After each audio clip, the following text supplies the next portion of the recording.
आरती अब पूरी तरह अंजलि अवस्थी बन चुकी है। वो अंजलि जो सिर्फ एक नाम नहीं बल्कि एक तूफान है। एडवोकेट अंजलि, वो औरत जो आज हर कानूनी सीमा को लांघने को तैयार खड़ी है। उसकी आवाज़ हल्की सी कांपती है, लेकिन उसका इरादा अटल, तेज और अडिग है। वह दृढ़ता से कहती है, अगर मेरी बेटी की जिंदगी खत्म हो गई तो मैं सब कुछ खत्म कर दूंगी। उसके शब्दों में दर्द भी है, चेतावनी भी, और एक माँ की वह आग भी जो सब कुछ जला सकती है।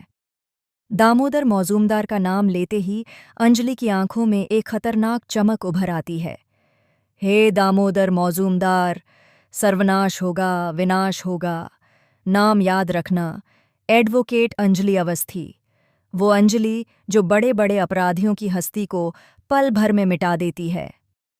पंकज पुरोहित, जो खुद एक तेज तर्रार एसीपी है, हैरानी से कहता है, मेरे जैसे अफसर की भी इतनी पावर नहीं कि इन्हें यहीं रोक सकूं।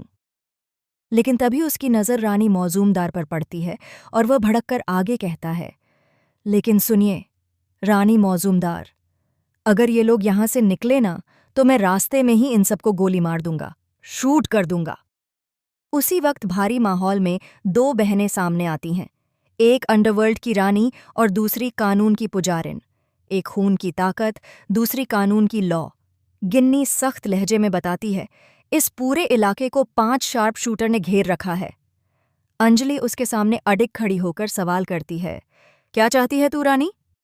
रानी अपनी ठंडी बर्फ सी आवाज में जवाब देती है, दामोदर को छोड़ दे, मैं तेरी बेटी को छोड़ रही हूं, उसकी खुशी के लिए।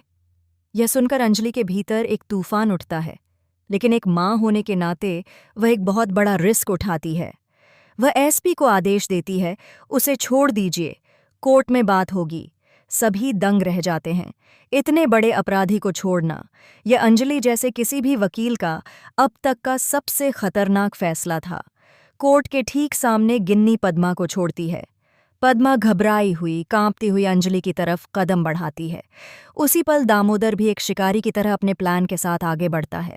पंकज दामोदर को छोड़ता तो है, लेकिन तुरंत उसकी गर्दन पर बंदूक तान देता है। उधर पद्मा जैसे जैसे अंजलि के पास आती है, पंकज का गुस्सा उफान पर पहुंच जाता है। उसके हाथ थरथराने लगते हैं। वह खुद से बुदबुदाता है, नहीं, यह नहीं हो सकता। क्या पंकज सच में पद्मा पर गोली चला देगा? क्या दामोदर इस अफरा तफरी में भाग निकलेगा? क्या अंजलि की यह जोखिम भरी चाल काम आएगी? और सबसे बड़ा सवाल, क्या वह कोर्ट में साबित कर पाएगी कि कली और वेद की शादी एक झूठ, एक षड्यंत्र, एक खूनी खेल है? दामोदर, जो अंडरवर्ल्ड का सबसे खतरनाक दिमाग है, क्या वह अचानक कोई नई चाल चल देगा? क्या वह फिर किसी मासूम की जिंदगी दांव पर लगा देगा? और कैसे अंजलि उजागर करेगी कली के वे अपराध जो अब तक अंधेरे में छुपे थे और जिनका खुलासा करना किसी को भी मौत के मुंह में धकेल सकता है? आगे की कहानी में क्या भयानक मोड़ आएगा? क्या न्याय जीतेगा या अंधेरों का साम्राज्य? देखते रहिए, क्योंकि असली खेल अभी शुरू हुआ है।